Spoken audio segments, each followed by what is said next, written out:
Okay, so have you heard about NAD therapy?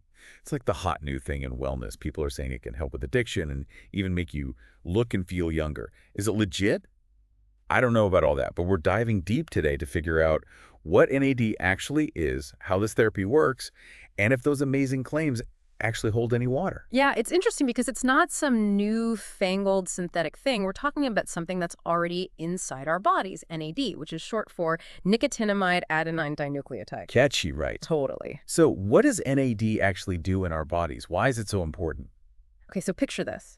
Your cells are like these tiny little factories, right? And they need energy to function. NAD is like the electricity that powers those factories. It's absolutely crucial for energy production, but not just that. It's also involved in a bunch of other cellular processes that keep everything running smoothly. Okay, so NAD, it's vital, we got it. But why are we suddenly hearing so much about it now? Well, that's where the whole fountain of youth thing comes into play. Our natural NAD levels, they kind of decline as we age. And scientists, they've started to link that decline to a lot of those age-related health issues we worry about. Makes sense. So the thinking is, what if we could just top up those NAD levels and maybe slow down that aging process? Enter NAD therapy. Exactly. And there are a couple of ways to do that, right? There are IV drips and there are supplements. You got it. Yeah. And they both basically aim to give your body a boost of NAD. But how they do it, that's different.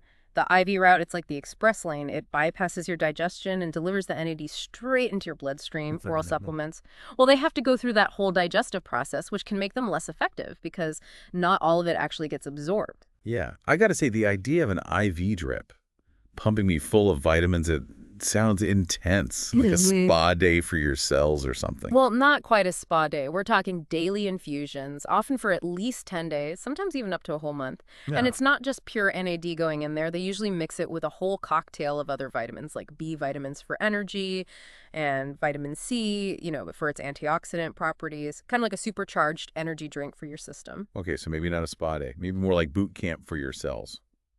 I'm guessing this whole process, it doesn't come cheap. Yeah, you're right about that. It is a medical treatment, and it comes with a pretty hefty price tag. We're talking Sure. potentially thousands of dollars. Not exactly your casual wellness splurge. Definitely not. But let's switch gears for a second, talk about one of the most talked about uses for NAD therapy addiction treatment. What's the connection there? It's an area that's generating a lot of buzz for sure, but we really need to approach it with cautious optimism. The theory is this: addiction, it puts a ton of stress on the body. It depletes your natural NAD stores. So your body's working overtime just to keep up with the demands of the addiction, and it's burning through NAD in the process. Exactly. And that depletion of NAD, it can actually make withdrawal symptoms even worse, which obviously makes recovery a lot harder.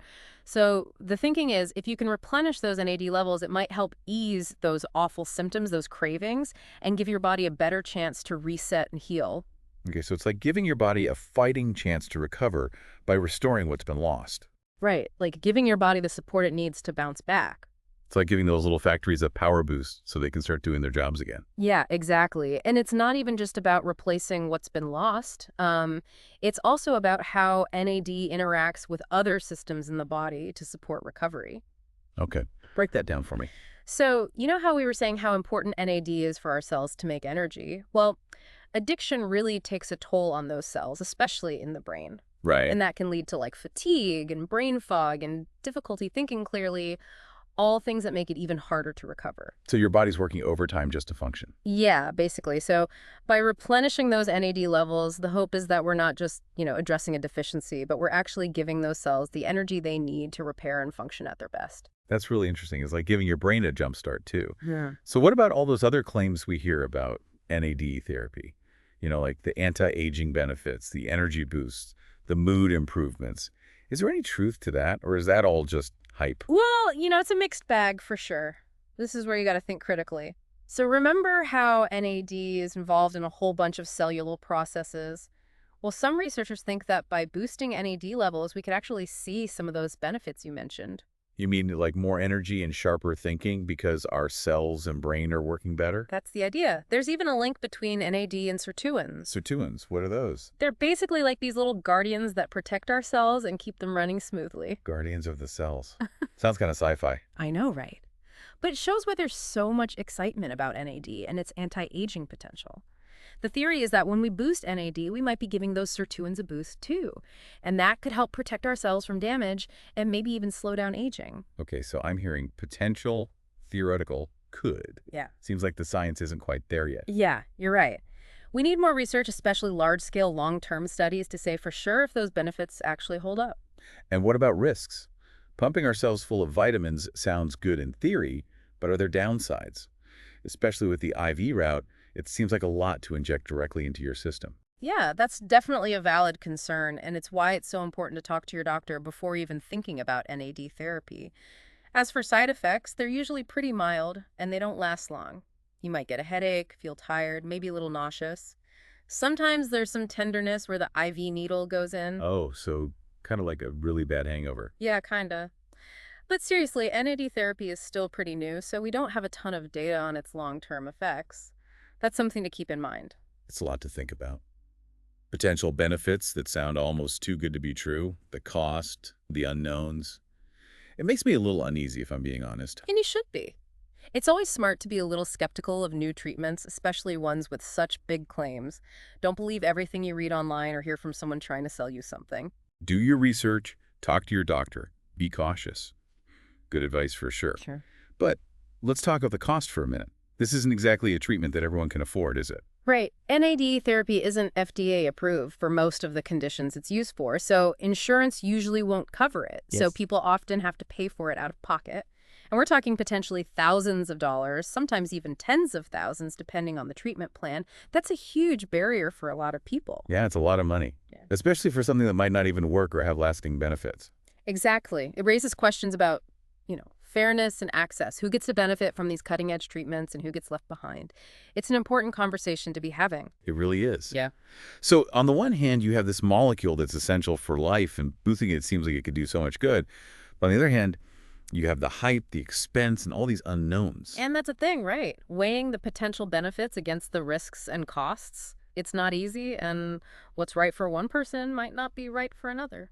So if someone's listening to this and they've heard about NAD therapy and they're curious but feeling a bit overwhelmed, what should they do? It's a lot to process. So where does that leave us? What's the bottom line for someone listening who wants to make sense of all this? I think the most important thing is to be cautiously optimistic about NAD therapy. It's definitely exciting to think about what it could do, but we can't forget that we need solid scientific evidence. And of course, talk to your doctor. So don't go booking an IV drip just because you saw an ad on Instagram. Exactly. Talk to your doctor first. They can help you understand the risks and benefits, especially based on your own health and what you're hoping to achieve. And it's probably a red flag if a clinic is like overselling it or saying NAD therapy is better than other treatments, right? Right. NAD therapy should be seen as something that could help alongside those other treatments, not replace them completely. Do your research, ask questions, and make sure you understand how much it'll cost before you make any decisions. It's about being informed and not just buying into the hype. Exactly. Wellness is constantly changing, and it's so easy to get caught up in whatever is new. But at the end of the day, your health is your own. You have to make informed decisions for yourself. Absolutely. Well, there you have it. Everyone. NAD therapy could be a game changer, could be a gamble. We looked at the science, the hype, and everything in between. Hopefully you feel a little more informed now and can navigate all this with a critical eye. Weigh those possibilities against the unknowns and make the choice that feels right for you. Now for one last thought, something to think about. If cost and access weren't an issue, would the potential benefits of NAD therapy be enough to make you try it, even without all the answers from scientific research? That's a question that makes you really think about how much we value hope, innovation, and the possibility of a longer, healthier life. It does make you think. Yeah. And it's a question without easy answers, that's for sure. But that's all the time we have for today. Until next time, keep diving deep, keep asking those questions, and never stop exploring the world of health and wellness.